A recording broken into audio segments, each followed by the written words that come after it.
out of Cincinnati, Ohio. Thank you, brother, for calling in.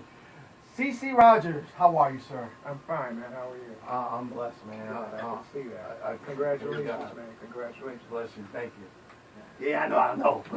They've been coming off all night. Man, CeCe, let me tell you, you don't know this, but I've been a fan of yours. Like I said, we talk about just growing up. I've been a fan of yours for a very long time. I remember the Club 88 days when people would be partying upstairs. If you just want to relax, you go downstairs, and there was CeCe. You were either singing or you were behind them keyboards, and I was just soaking in. I'm like, wow, who is this man? Wow. And it was like, and you correct me if I'm wrong, I felt like Someday was birthed, and Brothers and Sisters was birthed. You know, all those records, because when we started to hear you in the clubs, it was like, for a lot of us, I'm sure Rico's one of them, it was like there was no surprise. Right. Because, they were just awesome songs. Oh, thank you, man. But Club 88 was it was a combination. It was kind of where I was introduced to house. Okay. Because like you said, it was upstairs, DJ Stefan. And Kurt. Kurt Curtis Gilmore. Yes. Who, it's just how funny how God works in that whole thing, because I didn't know who Kurt was, but I knew who his father was, Bishop Curtis Gilmore. Oh, yeah. Okay. When I first came to New Jersey, I actually played at Bishop Curtis Gilmore's church. That was the first church I ever played for. Okay. So it would come back around. Right. Everything comes around full circle. Yes, all things work for the glories of God. You know what I'm saying? So it was, and house music, the way I got into it was, I wanted to study that R&B and classical. I wanted to be another Luther, but it wasn't designed to go that way, and it always pulled me back, because just like Curtis' father was a bishop, my father and grandfather were ministers, so I grew up in the church. Yeah, I was saying, because you're not originally from New Jersey.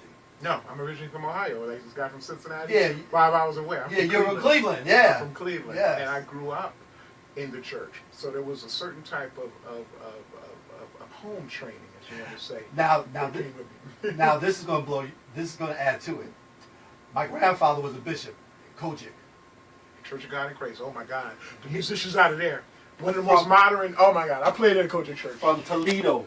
Ooh, Lord have mercy. Had church in Detroit and Sandusky. Sandusky. Oh my gosh, I can so that Hammond organ that you're talking about, that you used to play, that drew me in. Really? Because his Archbishop C.E. Thomas, he would minister unto the Lord just by playing the organ. So Frankie, if you're from that Kojic vibe, house music, the house music that we started listening to is very similar, right? Very similar. Especially when Jersey infused with Chicago. Yes. Because there was nothing but church musicians and singers from the church. Yes. That just started infusing that, Kenny Bowlby and Susu Bowlby and Adiba, Sybil, Kevin, they brought, Josh Milan, they brought all that whole experience, so it was just a natural progression. My record Someday, the same thing. The problem was that Marshall Jefferson was a producer, and he was, pretty much the godfather of house music, and he was bringing a message that he wanted different, and he, incorporated me to sing that. Wow. So that became gospel. Actually, it was what, it's considered, one of the first gospel songs out there, being that it was major. I'm not just tooting my horn, but that's what they, this is what they say. So it was an experience for me. Because at that time, there was like the songs you were putting out. I mean, it wasn't that much gospel house at that time. It was no gospel house. Yeah, it was something. There was Someday, and there was Old Black Betty, or something like that. There was no gospel house. But as a DJ, it was like far in between. You had your songs. You had Victor Simonelli with Children of the Underground, with Oh Happy Day, with Clap Your Hands, and you had Kerry stuff, with Hallelujah, but now, we can find 4 to 5 gospel house tunes every week. All over the place, because that's how house music worked. Let me tell you what house music did for me. I got signed to a major label, the first. And, I didn't feel that house music would ever go major in the United States, which it's kind of like just coming around now. Right. But I didn't have no clue what was going on overseas. I had Okay. no clue that it was becoming a phenomenon overseas, which is, you know, when you compare house music, even turn around to the United States, let's talk about football, Mhm. okay? Mhm. You got the USA football, Right. which is the hugest thing, but not in the world. Not in the world. What in the world is soccer, Yes. and that's how house music is. Mm. If you look at it from this way, now, I'm not trying to give no lessons or everything, because Adam and Glenn and Eddie, they just gave y'all a big, you know, Oh yeah. a massive information Yeah, they about did. the behind the scenes, about Yeah. ASCAP and stuff like that. Let me just give you a little history about where house music is compared to what people say, okay, it's underground. Okay. Now, big love to Tony Humphrey, who was happy with it Oh. just staying underground, or David Morales just underground. But it became massive. This is why everybody's over there now, and they continue work while I'm always over there, because house music gravitated all that was beautiful.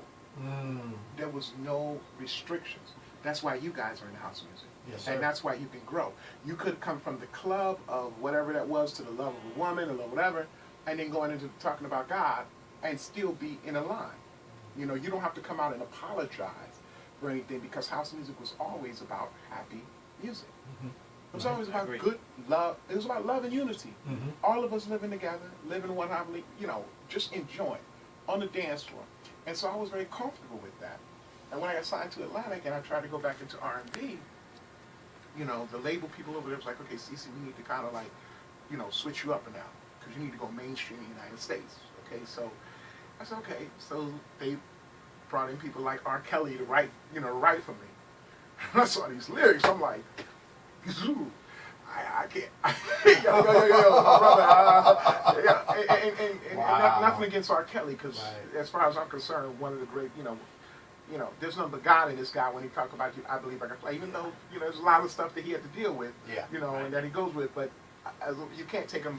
You can't take nothing away from him as a writer. You No, really you can't. really You can't. can't. You really But can't. the kind of stuff that he was giving me, I wish he was giving me. I believe I can fly. But you know, the stuff that he was giving me, it just wasn't right with my soul. Right, Because right. at the end of the day, you know, You lay down, stays I was laid thinking down. about what my grandmother and my, you know, they wasn't too happy with Someday, you know, because of the beat.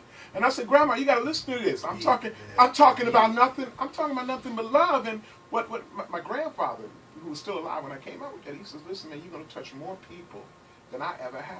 He had a big church out of Twinsburg, Ohio, right? Mhm. But he says, you're going to touch more people than I ever will. Continue. Just keep God in everything you do. Sounds like my grandfather.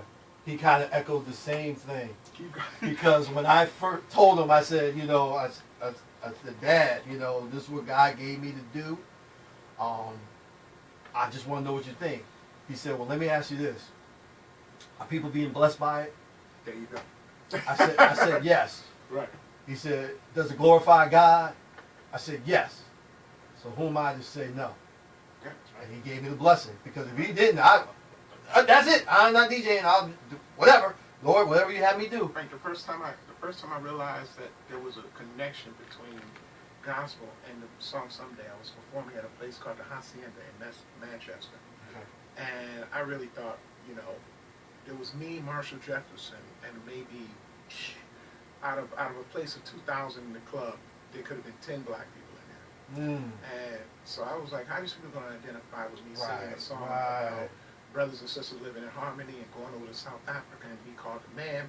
I said, it's just not going to happen. Right. And in the middle of, you know, of course it was the drugs, it was, you know what the club atmosphere had. Sure. I came out there, big old 360-pound guy, and I sung Someday. And the people just, you know, they were still dancing, but they was like, whoa. And when I went into the part about we'll all live as one family, I'll go to South Africa, you go, man, I saw the lighters go up. I saw people just flick.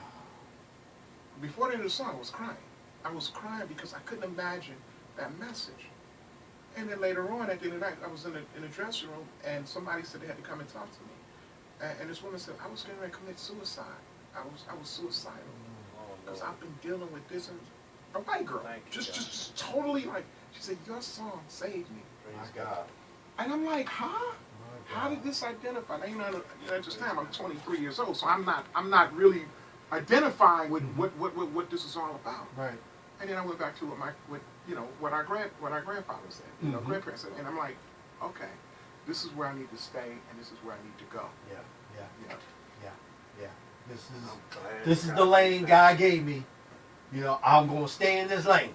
Right. And it's not a quote unquote comfort zone. Right. But this is what God gave me, and this is what I need to do. Right. Because if I go outside of it, I don't know what's gonna happen. And many of us as artists, sometimes we get frustrated because we might say, well, house music, didn't go mainstream like it was, or people take our music and they identify it because you got a lot of genres right now. They claim it EDM. My son was I'm sitting with my son who's 20 years was a producer. He says, Dad, what's that? This Justin Bieber song. Well, it's not an EDM song. It's a house song. I said, son, well, they've done that all the time. They changed the name when blues became rock, and then nobody wanted to claim rock, and I got into an argument. Here I am, a Berkeley grad, and I'm telling you that rock came from blues, not the other way around. And they're going like, what? Rock? Elvis Presley. I'm not. And I'm like, no. And there's an argument, and it takes people from the UK, Eric Clapton and the Beatles and people to come over. Rolling Stone. And then, Rolling Stone to come over and say, oh my God, Muddy Waters, Holland Jack Ruth, you guys are great. And these guys dead, and then they get, inducted into the Rock and Roll Hall of Fame. Right. It's something else. So I've learned, instead of getting frustrated about it, I've learned that I can't, I can't change the wind of the direction, but I can adjust my sails to get to my destination. So I have to concentrate. The course correction. Right, and by faith. By it's faith. My faith. It's By the faith. faith. You got to keep the faith, because the negativity is always going to come at you. It's coming at you from all around. It ain't going to stop, no matter how far you go. It's gonna. But it trips me out. It wears me out how people can move without faith. Maybe their faith is in the drugs. Maybe their faith is in the, money, in the money whatever. or the addiction. But there's no substance to that. Faith is the only thing. Yes. Faith, and well, what is faith? It's something you have to find within. Faith comes by hearing. That's right. Hearing the word of God. That's Romans right. 10, Exactly. 17. That's the only thing. And so that's why I'm here today. And that's why I've come. This is why I came back with the song by faith. No matter how. And I'm so glad you did it. Big up to my man Junior White and David Morales for remixing that thing. Yeah. Oh my gosh. Because you see, the thing is that I originally wrote that song in 2008. That's what I'm saying. I wrote that song in 2008 before I started. He says I came back into another direction.